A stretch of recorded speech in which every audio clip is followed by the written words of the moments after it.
it's important for each one of us to recognise our own origin story and think about how others can be impacted because of it. You might find yourself thinking, my story's not really worth listening to.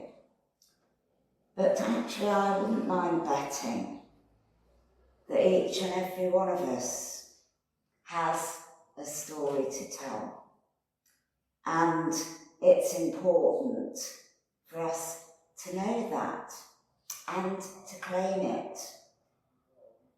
I chose today's reading because it's an amazing example of a testimony, or in other words, a story, a personal story. It's personal stories that impact more than anything else. And it was the story of Paul. And I hope that you took something from the reading of it, and I'll be coming back to it. But it was great, wasn't it, recently for us to join together for the open air service? Yeah? And the thing about it being in the open air is that people can see that it's happening. And even if they don't stop to listen, they can't deny that something was happening on that day. And I hope that as people did go by, rather than stopping, that they maybe heard a phrase or some words and maybe were challenged, maybe took something home with them. We may never know, or it may show fruit later on. But of course, the open air service in itself was a testimony. But we had a testimony of one person telling their story, and at very short notice.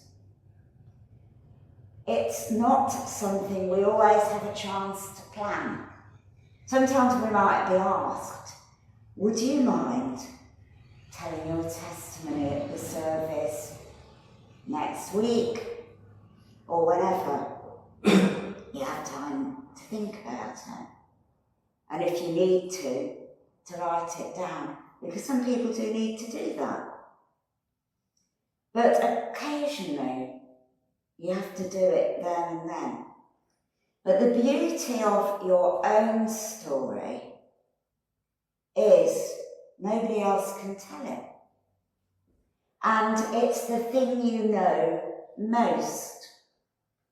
And even if it is at short notice, you know it well enough.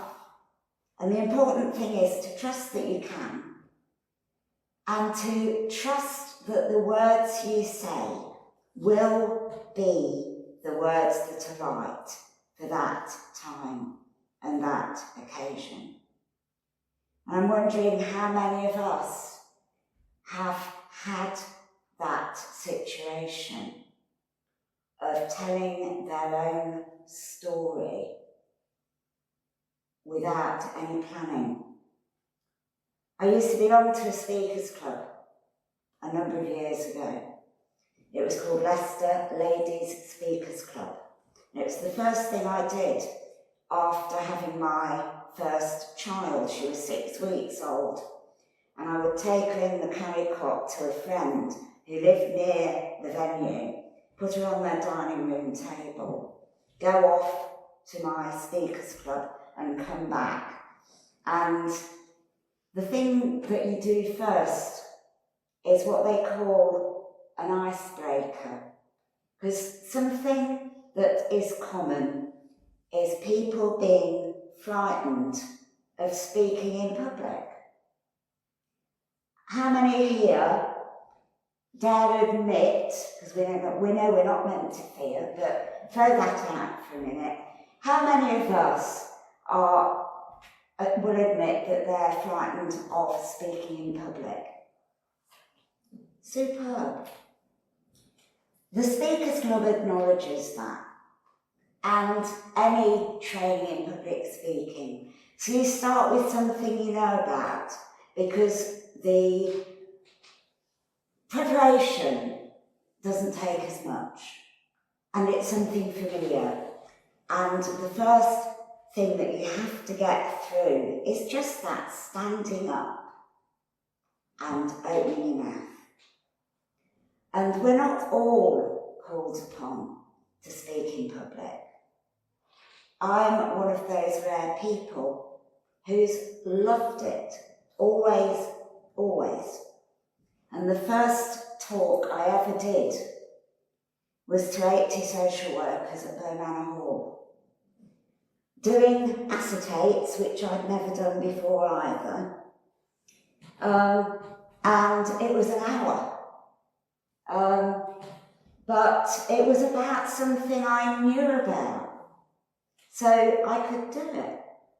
Yes, I had to prepare, but what I did and what I said were not really the same. And to be quite frank, if you were to look at this, you'd see that's happening now too, to be honest.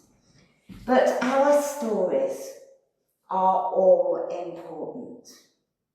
And my story is one of being adopted. And that's what I talk to these social workers about. And growing up in a family that was able to bring out the best in me.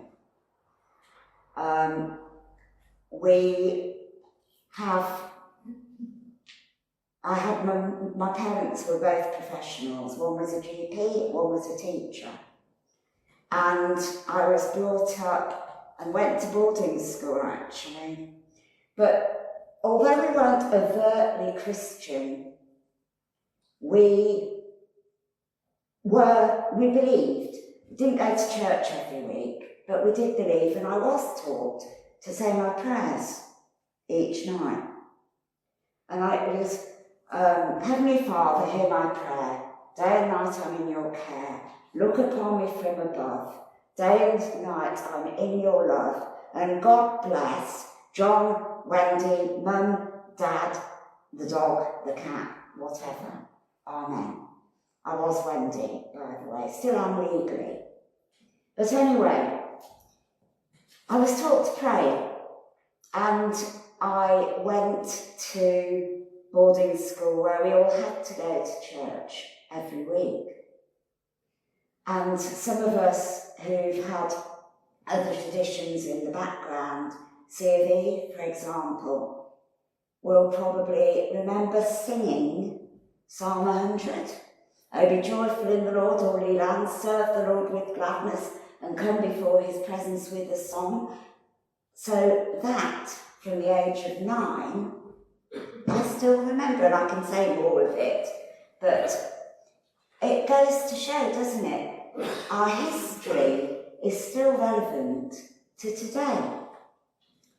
And when we look at Paul, his history was pretty different from his present in the reading and what he went on to do later on.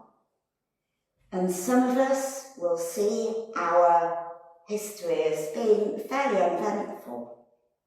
But we know we've all had ups and downs over the years, haven't we? We might be going through an up or a down now. But whatever it is, it's part of our story. We can share it with others. And it's important that we do, because there are a lot of people out there who think they're better than us, don't they? They don't really understand what church is about. They don't understand that we're ordinary people who have seen that we need God and acknowledged it and pursued it and responded to it, and see that it's good to come together week by week, to worship God, to learn more, to hear more, to fellowship together, and to then go out and be among those that God brings into our lives each and every day. It's the same for anyone. It doesn't matter how old we are. But in Paul's situation, he said, the Jewish people all know the way I have lived since I was a child, from the beginning of my life in my own country and also in Jerusalem. They've known me for a long time and can testify, if they are willing, that I conform to the strictest sect of our religion, living as a Pharisee. And now it is because of my hope in what God has promised our ancestors that I am on trial today, because he was on trial. And sometimes the story can include persecution, and I use inverted commas, because I don't think any of us are likely to have had true persecution.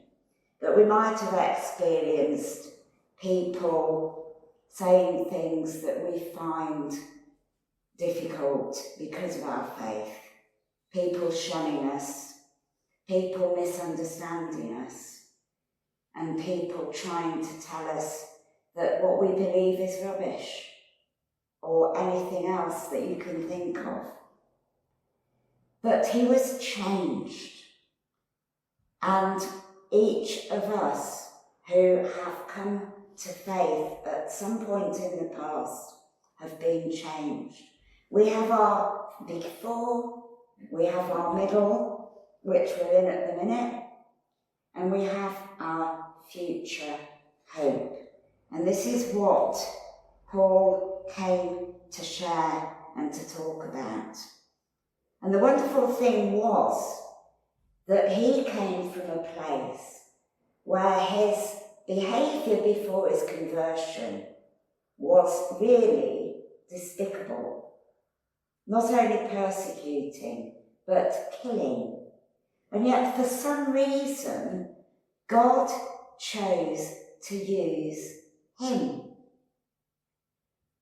Have you found that the people who make the most impact on you are the ones for whom the change was really noticeable? And also, the times that you notice and experience and witness people's conversion encourages you, because you can see it's real. They've gone from being one thing to being something completely different. And that's not the case for all of us. And that might be why we undermine our own story. But all of our stories are still really important. And Paul became bold. And he, in the light of people and the presence of people who could really choose to end his life, spoke boldly and told his story of his conversion, where the light came from heaven. And the people with him, not just him, fell to the ground. So he also had witnesses to what happened. Hearing a voice asking, "Why do you persecute me?" Him asking, "Who are you?" Discovering it was Jesus. And there are people who say Paul never met Jesus. Well, yes, he did, here. And he was given a unique calling. And although his was quite something and quite amazing, the point is he was obedient to that call. And each one of us has a call on our lives. And I know that some of us think, I've done my bit and I'm winding down now. Well, if you've done your bit, that is fantastic. But let me tell you that your bit never finishes. Paul was called to witness to the Gentiles, and that in itself was quite incredible. But he says, short time or long, I pray to God that not only you, but all who are listening to me today may become what I am, except for these chains. Some of us have had amazing spiritual experiences and some of us haven't. But I believe God inspires us as each of us needs, but we all, as believers, experience God in a way that God knows is right for us. Paul had enough happen in his life to make him have no doubt. And it's important that we learn, if we haven't already, to know and be assured of what we believe so we can share it. We may have doubts, we may ask questions, but it's about us being sure and then sharing and believing that God will speak through us. What happened to Paul? Travelling loads of miles, evangelising, planting churches and all the rest of it, and writing 13 books of the Bible doesn't happen for all of us. But we've got people who've gone before, we've got people we're with now, and we've got ourselves. So know your call. And I'm going to give you some examples of outreach from the infirm.